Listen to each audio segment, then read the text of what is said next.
Hey guys, Christy here. Time for another episode of Camping with Christy.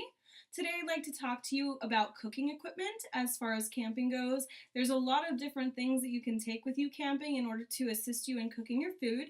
Of course, a camp stove, if you're going to a traditional campsite, is not a necessity.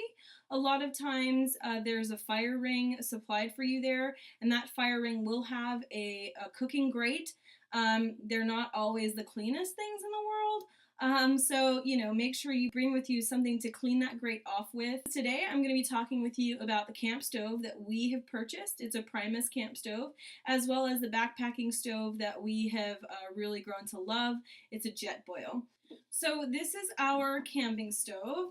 It is a Primus camp stove. It does have two full-size burners in it.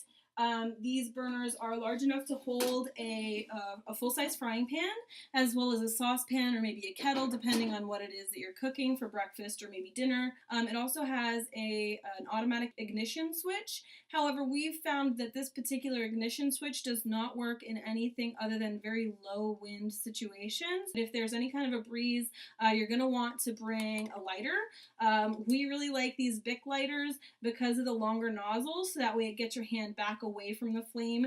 On the front of this stove, you do see these two knobs here. These are the temperature gauges for the burners. It says here that it goes from low to high. However, we haven't had much luck with the lower settings of the wind screens on either side. This blocks the wind and allows the heat to be focused underneath the pan that you're trying to heat.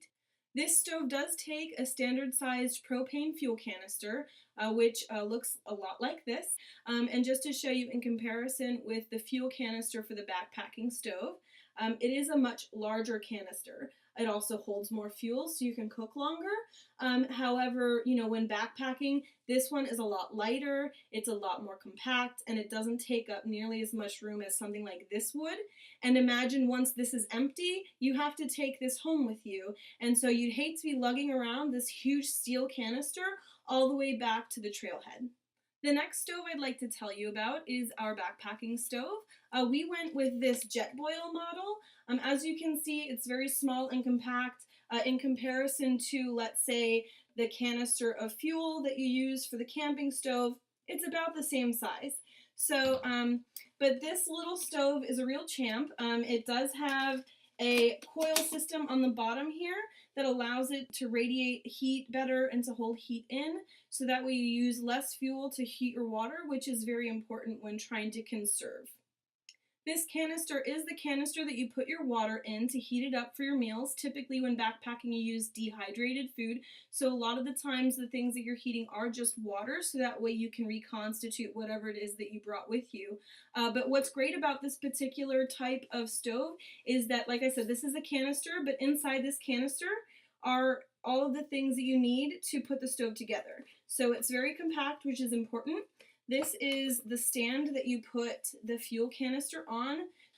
There are two different sizes because these backpacking fuels do come in two different sizes depending on how long your trip's going to be. You can get a smaller canister. These are the largest canisters that this brand supplies. This is also Coleman.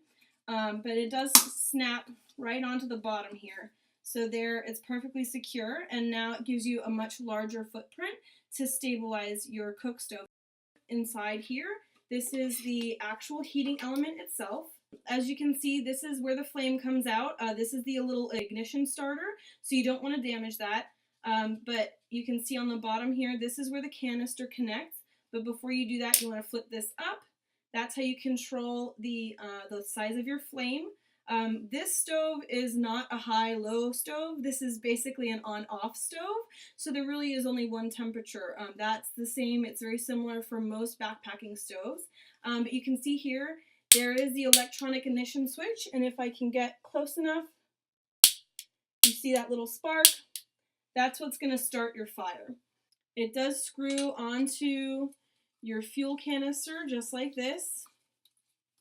You're going to want to go ahead and put this canister right on top of there, and now it's kind of locked in. There's a little locking mechanism you see here that allows it to kind of be set in place. And then once you do that, you can go ahead and put the lid back on, and it allows you to boil water much faster. That's one of the things that this stove is known for, is boiling water extremely quickly, and it's very fuel efficient.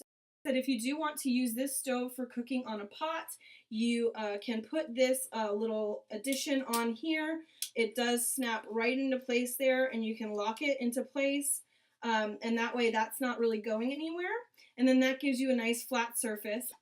The pans that you're going to want to use, these pans come in a very nice little mesh case here. So I just took this out, and as you can see, we've used these. This is what happens once you put these on a fire. This is not, it's not rubbing off on my hand or anything.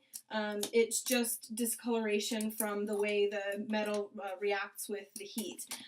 You can see these are some handles. It comes out and makes a nice little handle shape so that you're not touching the pot when it's hot. This acts as both a lid as well as a frying pan. Just snap that into place.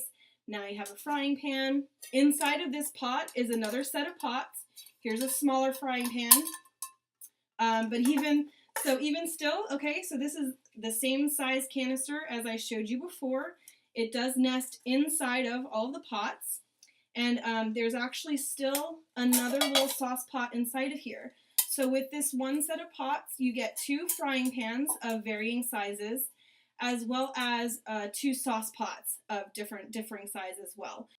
So thanks guys for taking the time out of your busy days and checking out my video. I hope you learned some new things about camping equipment, as well as how to cook your food while you're in the wilderness.